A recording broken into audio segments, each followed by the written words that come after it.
Hi again, everyone. Gary Digital Williams here on Boxing Along the Beltway. Our news and notes for this week, and boy, we have a lot of news this week. This is one of the reasons why, along with the situation with the snow and days off because of my job as a teacher, I've been off because of the schools being closed. So much going on this week. But I tell you, when you look at the boxing world, this has been phenomenal last week or so. We have a lot of things going on that'll take us pretty much through just about all the first quarter of 2016. And we knew this was going to happen, folks. I mean, we knew based on the accomplishments of 2015 that 2016 could be a very big year for us. And there are some things going on that are being talked about that aren't even accomplished yet. They haven't even been finalized yet, I should say. So it's going to be phenomenal what's going to happen in the first quarter this year. And there's some other things. So this is really kind of news, notes, and rumors for this week. There's a lot of things going on. So let's start January, the end of January now. And coming up on Friday, January 29th, as we record this, that's tomorrow, Dusty Hernandez Harrison returns to action. He's the welterweight out of D.C., 28-0, 15 KOs. He'll be in Elk Grove, Illinois at the Belvedere, taking on James Waker of Norfolk, Virginia. He is out of Indiana, I believe. And that'll be on, he's taking on Angel Hernandez of Gary, Indiana. And that'll be on Friday, January 29th at the Belvedere in Elk Grove, Illinois. Now, Harrison, his first round knockout came against James Waker. That was on September 26th in Norfolk, Virginia. And Hernandez is 17, 16-1, 13 KOs. And he recently broke a 5-bout winless streak with a 4-round unanimous decision over Sam Gibson on October 17th. That was in Hammond, Indiana. Now, again, a lot of folks are going to look at this bout and they're going to say, why isn't Dusty Harrison stepping up? Why is he not facing better competition? Now, again, Angel Hernandez, as you said, 17, 16-1, 13 KOs, another veteran, but he's not somewhere along, you would say, maybe in the top 30 of the welter division. And I don't really have an answer for you for that. I really don't. I don't know what the situation is other than it's the chestnut we've been using for the last couple of years. Dusty Harrison, 21 years old. He's still relatively young. And I think there's a different game plan going for Dusty Harrison. I just don't know what it is yet. But I'll tell you this much. Something else has happened this week, and we need to give congratulations to Dusty and his group. Rock Nation has set up, his promotional company has set up a promotional deal, an endorsement deal, I should say, with Geico Insurance. And so I can hear the tagline now. If you're a professional boxer, Dusty Hernandez Harrison, you knock people out. It's what you do. It's going to be very interesting to see what happens there. But this is the second one he's picked up in the last few months. He also has an endorsement deal with Fila. And so maybe that's what they're doing. I mean, I know Buddy Harrison, Dusty's father, once said that he may want to get Dusty with a whole lot of fights, maybe close to 100, like a Julio Cesar Chavez, and become very popular in this business. So it may not be all about the titles for Dusty Harrison in this situation. I don't know. That's just speculation. I don't really know. But, a lot of people are looking at him to do that. But on the other side, he is 21 years old. And this is a guy who, although he had a lot of amateur fights, did not fight at the so-called elite level that we talk about nowadays in this area. I mean, he was a great amateur. Don't get me wrong, wonderful amateur, but he never got to the point where he was really in the mix for an Olympics, for example, as an amateur. So they're just taking their time. And I guess that's working for them. He's still undefeated. And again, he takes on Angel Hernandez in Elk Grove, Illinois, tomorrow night, Friday, January 29th, at the Belvedere. So we'll see what happens there. But again, as far as those endorsement deals, no other boxer in this area is getting that right now. And that's not on that level. Anyway, we're talking national companies and Geico, which is based here in the Beltway in Chevy Chase, Maryland. That's where their home base is a natural fit for Dusty Harrison to be a part of that. So looking forward to those Geico commercials, great Geico commercials that hopefully Harrison will be a part of. Meanwhile, on Sunday, January the 31st, another undefeated Washington, D.C. welterweight, David Day Grayton. He'll be back in action at the Seminole Casino in Immokalee, Florida. He'll take on Jeremiah Wiggins. Now, Jeremiah Wiggins is out of Newport News, Virginia. Grayton is 13-0, 9 KOs. He last fought on October 17th at the Eagle Bank Arena in Fairfax, Virginia. That was on the Lamont Peterson, Edgar Diaz card. Julio Diaz card. And he was the last bout on that card, if I remember correctly. He was there, last one there. He won an 8-round unanimous decision over Martin Wright. Now, Wiggins is 10-5-1, 3 KOs, but he's had a real tough time as he stepped up in competition. I remember hearing about this guy. I saw him a few times in the amateurs, and was a good prospect at the time. And he won 10 of his first 11 bouts. He was 10-0-1 in his first 11 bouts. But he's now in the midst of a 5-bout losing streak. He's lost to some really good people. And his combined one-loss record of his opponents during that 5-bout stretch is 54-1-1.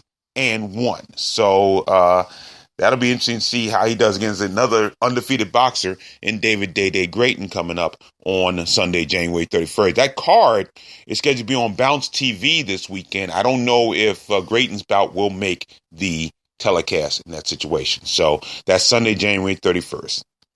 Now let's move into February. And February is going to be a wild month because we have a lot of guys traveling this coming month. And, of course, we have a big card here at the end of the month at the Washington Convention Center.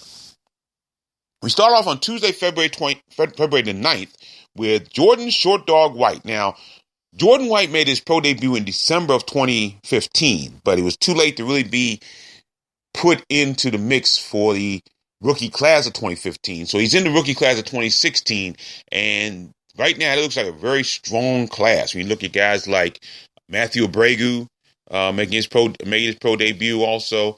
You have Sam Crossett made his pro debut late last year, and a couple others. So the 2016 rookie class looks very, very strong so far.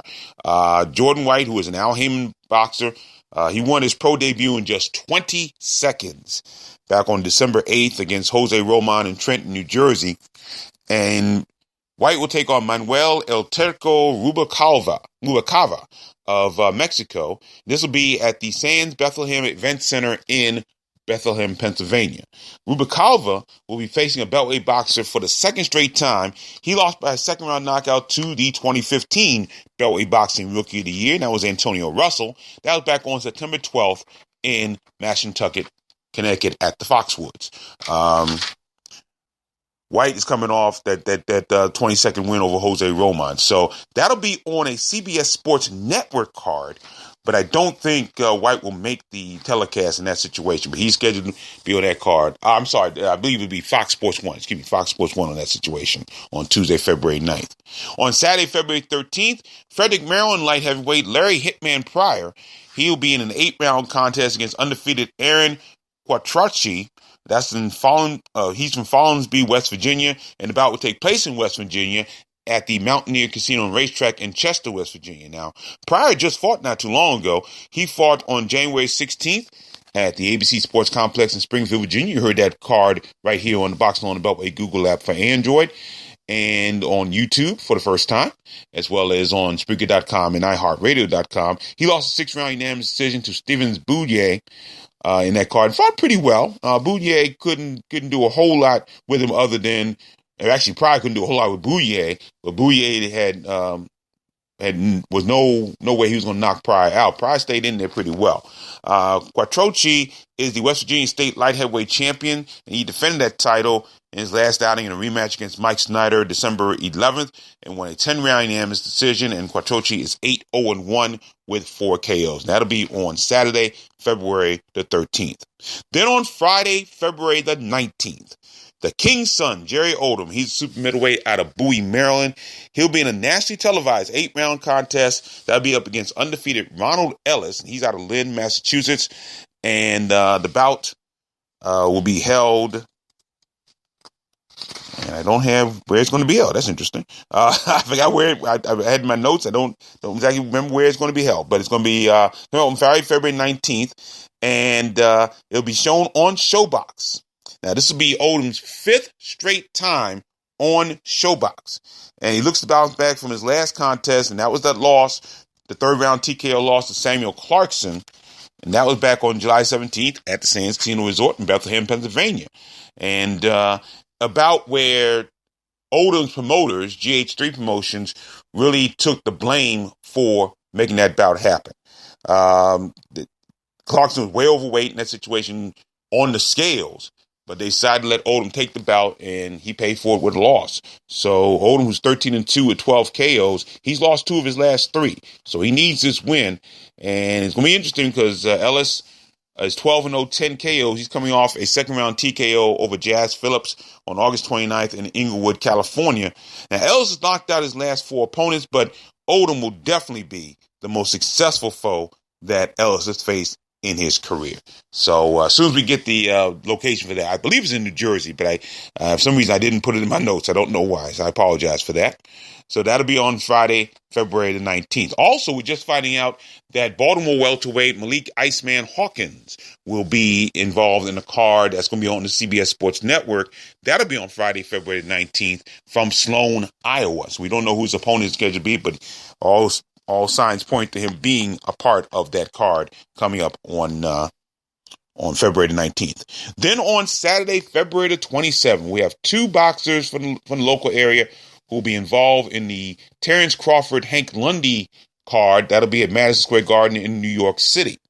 Undefeated Waldorf, Maryland super lightweight Mike Yes Indeed Reed. This will be his second trip to the Big Apple, second trip to Madison Square Garden. He'll take on Marco Antonio El Quaqua Lopez of San Luis Potosi, Mexico. Now be about scheduled for 8 rounds. Reed has been going coast to coast over his last few bouts.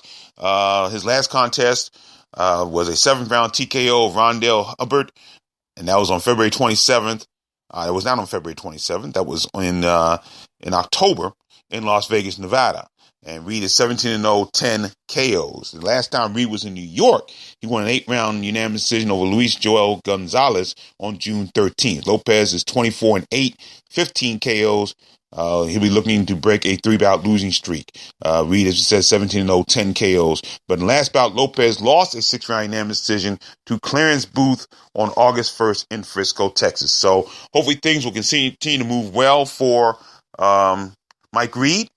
And some big things hopefully on the horizon in 2016 for him. Also in that card, Emmanuel Transformer Taylor will be there.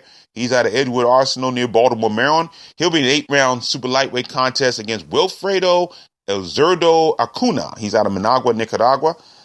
Taylor is 18-4, 12 KOs, lost 2 straight. He's lost 3 of his last 4, but they've all been to really solid opposition. So, he's had his opportunities. He just hasn't made the most of them against really good competition. That was the example in his last bout back on May 15th when he lost a 10-round unanimous decision to Antonio Orozco in Phoenix, Arizona. And I believe Orozco is going to be the second person that Taylor has lost to that has gone on to bigger and better things. Remember, he lost to Chris Algieri a couple of years ago, and Algieri's next bout was against Manny Pacquiao. Now, Roscoe, I believe, does have a world title bout coming up in the not-too-distant future. So, again, Taylor's got to win some of these bouts to put himself in that position. So, hopefully that'll happen in 2016. Kuna is 16-18, 12 KOs. He broke a 5-bout losing streak, winning a 4-round unanimous decision to previously undefeated Wilkins Santiago. That was on November 25th in Erie, Pennsylvania. Now, one of those 5 losses in that streak came against Dusty Hernandez Harrison at Madison Square Garden in the theater. Acuna lost an 8-round unanimous decision to Harrison on that card. So that's going to happen on Saturday, February 27th in Madison Square Garden. But that brings us back here to D.C. the very same night, Saturday, February 27th. We got good news for you on that one in just a moment, too. But that's going to be the King's Promotions card.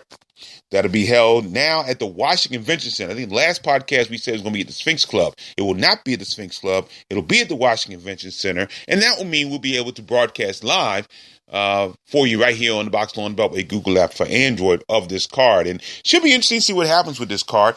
Ty Barnett is in the main event, and he'll be taking on the former world title challenger from DC by way of Nigeria. That's, of course, Daniel the Prophet Atta.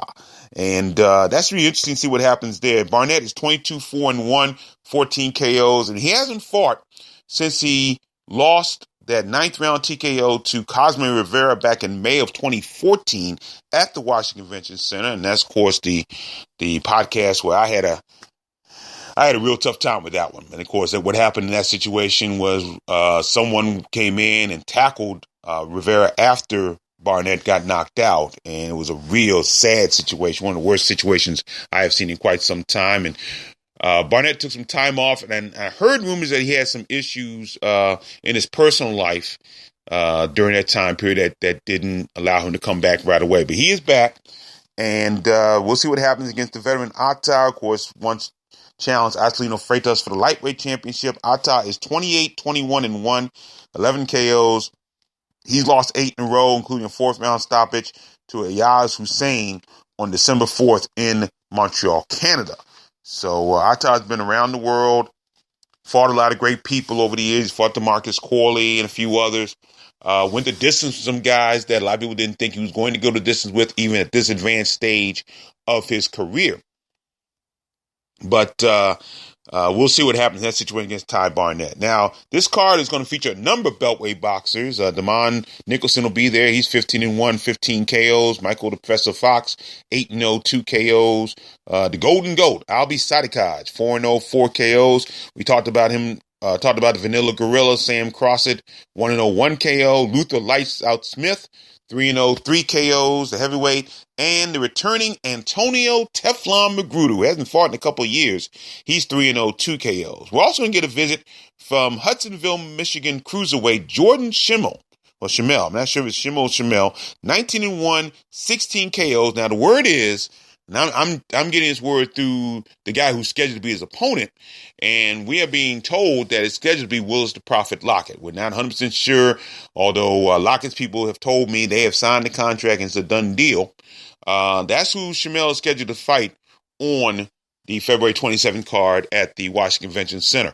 And so we'll see what happens. Lockett has fought a number of quality people over his career. I think 11 out of his 14 bouts have been against well-schooled boxers and well-talented boxers. And he's managed to beat a couple every now and again, and he's always given good excitement. So we'll double check to make sure that situation takes place. But according to the Lockett folks, it is a done deal. So that's going to be Saturday, February 27th at the Washington Convention Center. We'll have the coverage for you live right here on the Box Lawn Beltway Google app for Android. And apparently that won't be the only card that'll take place in that 7-day period between the 27th and the following Saturday, March the 5th. Now, there is no official announcement on this. We have not seen a press release or anything along those lines. But I believe we have enough sources from all around the boxing world that says that this card is going to take place, and it will take place here in Washington, D.C. We're talking about Saturday, March the 5th, and it's scheduled to be a Golden Boys promotion card that'll be televised by HBO, and it'll be at the D.C. Armory in Washington, D.C. And a number of people have talked about this card, although, like I said, there has not been a formal press release on this. But the sources that we've been getting the information from are people who scheduled to be on the card itself. So we're kind of saying, I think we're okay with this. Lamont Roach Jr. is scheduled to be on this card. He's the undefeated lightweight from up Marlboro, Maryland. And he, along with his fellow Golden Boy boxers, Demetrius Big Meats Ballard and Kevin K. Smooth Rivers Jr., are going to be part of the local aspect of this card, at least the aspect we know about so far. This will be the first time that all three of these guys have fought on the same card here at home. Roach and Ballard fought on a Golden Boys card. I believe it was the Bernard Hopkins card. Bebu Shimonov card. They fought on that card together, but Kevin Rivers did not fight on that particular card. So all three of them will be a part of this card coming up on Saturday, March the 5th. Now, the main event on this card is one of the main events. I should say one of the two featured bouts on the card. We're not sure which one is the main event. One of the people who are involved in that bout is someone who had been posting on this as well, and that's Jesse Vargas. He's the undefeated welterweight, and he's scheduled to face Saddam Ali out of Brooklyn, New York, and that'll be for the vacant WBO welterweight title. Now, here's the situation around this card.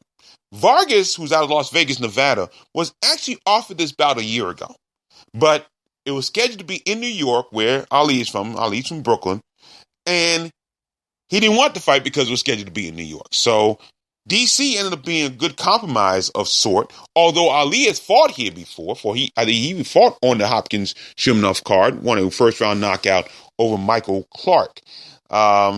So we'll see what happens with this. This will be interesting to see what happens. And this, again, for the WBO welterweight title. Now, Timothy Bradley is like the super champion. So this is for he ended up vacating the bout, coming up with his April 9th bout against Manny Pacquiao. So Vargas and Ali are scared to fight in that situation. Of course, Ali has been here before as well. Now, even before April 19th. I think I've told this story before. For those who have not heard this, the first time I had a chance to see Saddam Ali, he was about, I'd say about 12, 13 years old. And he fought Gary Russell Jr. at the old Washington Convention Center, the original Washington Convention Center, in a big event we had here called the Platinum Gloves, an amateur card we had called the Platinum Gloves. And they fought each other, and later both of them would make the 2008 Olympic team. And so it's good to see he continue to move on and do well. Now, the other featured bout on this card is scheduled to be a heavyweight title, the interim heavyweight champion Luis King Kong, the real King Kong Ortiz out of Cuba, now fighting in Miami, Florida, against an opponent to be determined. Now, that opponent to be determined has been a tough find because apparently the word we've heard is that 5 heavyweights have been offered this fight against Luis Ortiz. All 5 have turned this bout down. For me, that leaves only one person. Now, whether or not he deserves the bout, I don't know. He probably doesn't, in hindsight, given he's lost the last couple of bouts. And last bout, he didn't look well at all.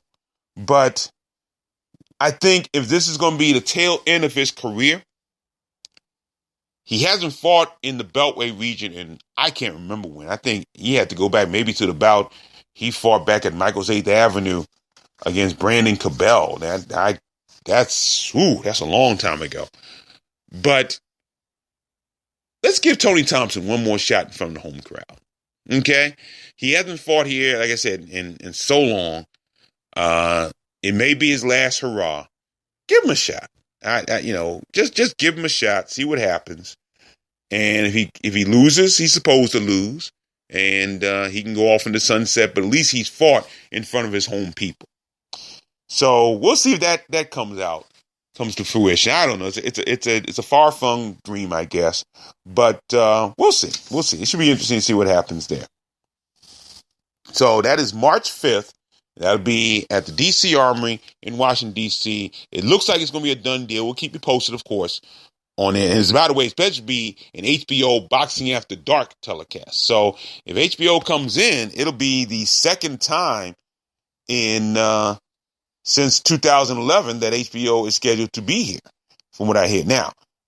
So that'll be interesting to see what happens. Well, that comes to fruition there. Now, we come to the biggest news of this week. And it came out of the blue.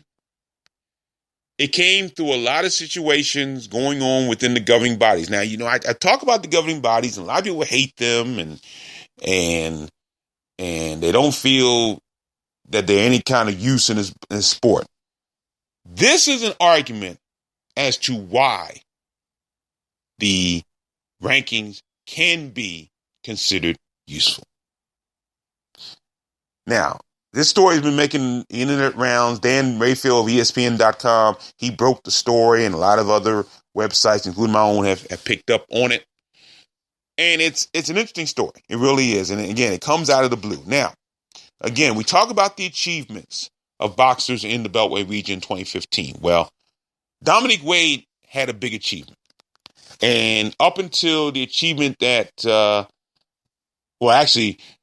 despite the Gary Russell achievement, and you look at what Antoine Douglas has done, Dominic Wade is right behind that. And had he fought again in 2015, we may have had 3 Beltway boxers of the year. Dominic Wade fell just below that for 2 reasons. Number one, he only fought once, and it wasn't a world championship. So it's not like Gary Russell Jr., who only fought once, but he won a world title. And although I don't agree with the dispute, there was some dispute about whether or not he actually won his big bout. But suffice it to say, the one bout Dominic Wade did have moved him closer to the mainstream. In fact, he moved him into the mainstream. His win on June 26 against Sam Solomon, former world champion in Shelton, Washington, nationally televised, won the bout by split decision, 10-round split decision. And it put him in a position where he was ranked in all 4 governing bodies, including a number 3 ranking in the IBF. And therein lies the story. Because of some weird situations going on, not weird, I won't say they're weird, because of some situations that are going on in the rankings and in the middleweight division, it looks like Dominic Wade will be facing one of the top boxers, some would say the best boxer in the world, pound for pound, Triple G, Gennady Golovkin. The bout will be scheduled for April 23rd. We don't know where it's going to be yet. And we don't know exactly whether or not the bout is going to happen as of right now. There are negotiations. Now, for those who have not heard the story, here's how this worked. Golovkin, who is considered by many to be the number 1 middleweight in the world, he currently holds the IBF and the WBA middleweight champion. He's the interim WBC champion. I don't know how that happens, but again, that's where the rankings kind of mess up. He's decided, and along with Saul Canelo Alvarez, who holds the WBC championship, they decided they will not face each other until sometime in the fall, like around September or so. So each boxer is taking an interim bout. Golovkin, as we said, is scheduled to be April 23rd. That's going to be on HBO. Alvarez is scheduled to be on May the 7th in the pay-per-view. Okay? Now, Golovkin, according to the IBF, is supposed to make his mandatory. Now, Golovkin could have avoided that if he could have gotten a unification bout with the WBO champion, Billy Joe Saunders, out of England. And they tried to make that fight happen. Golovkin's people talked to Saunders' people, and they were trying to make this bout happen. However, according to Dan Rayfield, Saunders asked for, in Rayfield's words, I love the way he put this, the moon and the stars to make this fight happen. And negotiations fell through. Okay? So, Golovkin then had to go to his mandatory. And if you remember how the IBF treated Tyson Fury, because Fury decided to take the rematch against Vladimir Klitschko as opposed to his number 1 contender at that time, the IBF, after only 10 days of Fury holding the title, stripped it from him. Golovkin, whose goal has been stated for many months now, he wants to get all the middleweight titles and unify them, didn't want that to happen. So, he planned to take his mandatory against a guy named Turiano Johnson, who is out of Chicago, and he is the number 1 contender in the IBF. However, I'm sorry, Johnson's out of Georgia, not Chicago. He's out of Georgia. However, Johnson suffered a shoulder injury in his last fight. He's not going to be ready by April 23rd. Okay, so the number one contender is out the door right now. For some strange reason, I've never understood why this is the case. But for some strange reason, there's no number two contender in the IBF. Just like there's no number one contender in the WBO. I don't understand how that works. I've never understood how that works. How you can skip a spot in your top 10 rankings or top 15 rankings. How do you do that? I don't understand that. I really don't. Never have. So, we move down to number 3. And the number 3 contender, as we said, is Dominic Wade. So, the IBF told Dan Rayfield that Wade has accepted this mandatory shot. Negotiations are underway. Okay? Wade is 18-0, 12 KOs. And the only thing that could trip this up, but it looks like it may not, but this is an issue that we have to deal with. Dominic Wade is one of the many boxers, I'm thinking about 14 now, maybe 15 boxers now in this area, who is under contract either as an advisor or as a manager to Al Heyman. Now, for the last couple of years, Heyman boxers have been banned from HBO. Okay, totally banned. The president of the time, HBO Sports, Ken Hirschman, he and Heyman had a rift, and Hirschman said no Heyman boxers are allowed on HBO. Now, Hirschman has left HBO. He's no longer there. His contract went up at the end of 2015. Peter Nelson is now the head of HBO Sports. He's executive vice president as his title. And he's trying to work with this. Okay? He's trying to rescind the ban, for lack of a better term. And he's working because I think they want Triple G on television. Anytime they can get him, he's one of the most exciting boxers in the business. And they want him on TV. And they almost don't even care who it is. And as you said, Wade is 18-0, 12 KOs, fought a big bout. In my opinion, he's earned the shot. And for Dominic Wade, this is a no-lose situation. If he loses, he's supposed to. Gennady Golovkin is going to be a prohibitive favorite. As prohibitive almost as you can be against Dominic Wade on April 23rd if it happens. So we know this. We know this going in there. Okay? Wade could box if he could stay away from Golovkin. Who knows? I mean, again, the odds of Wade winning this bout against Golovkin are slim at best, in my personal opinion. But Wade is one of the better boxers in the middleweight division, in my personal opinion, also. That could be interesting. And again, if he loses, okay, he loses. But he doesn't lose any stature in the business. He may not even lose the ranking, in all honesty, and get another shot down the road. If he puts on a good performance against Golovkin, in a losing effort maybe, he may rise up in the other rankings in the business and get other shots down the road. Other shots down the road. Okay?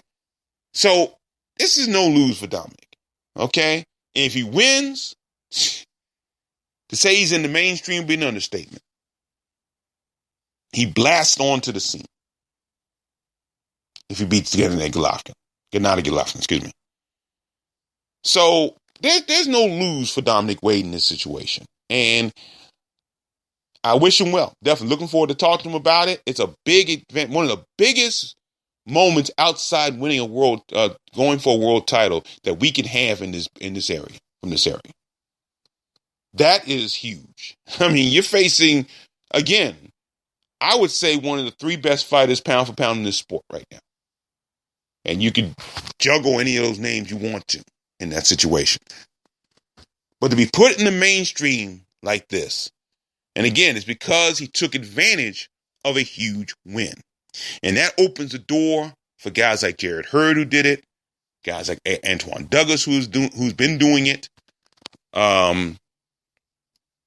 It opens the door for a lot of guys in this area. Gervonta Davis looks for that shot now.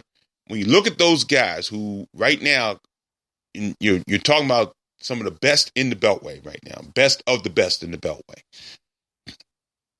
You're talking about some really quality guys who made some major accomplishments. We talked about a few podcasts ago. And they are reaping the benefits of those accomplishments. And we knew they were going to do this, but we didn't think it was going to happen this soon. At least I didn't think it was going to happen this soon. And so it's scheduled to be April 23rd. It's not a done deal completely yet. We don't know where it is yet, but the date is there for HBO and for Golovkin. And Wade is there. I can't believe he would turn down this fight for any reason. I mean, why? How would you turn this down? I mean, the odds against you to begin with. So it can't be any more against you because you are facing one of the best in the business.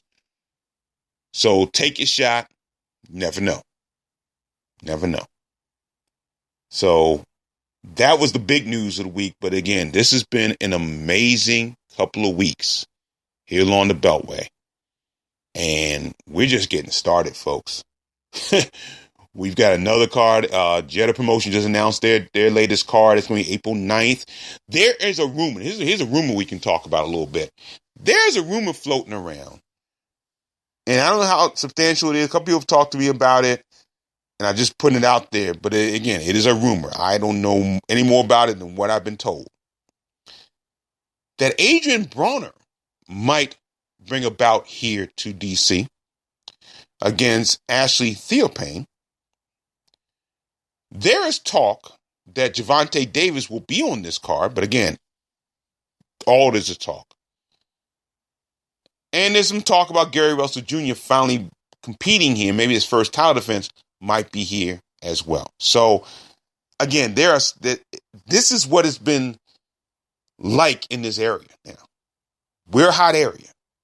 Don't deny that. Don't overlook this. And the mainstream media needs to get on board with this because we've got so many things going on. In fact, we even putting in conversations for bouts such as the ones we've been talking about in this podcast.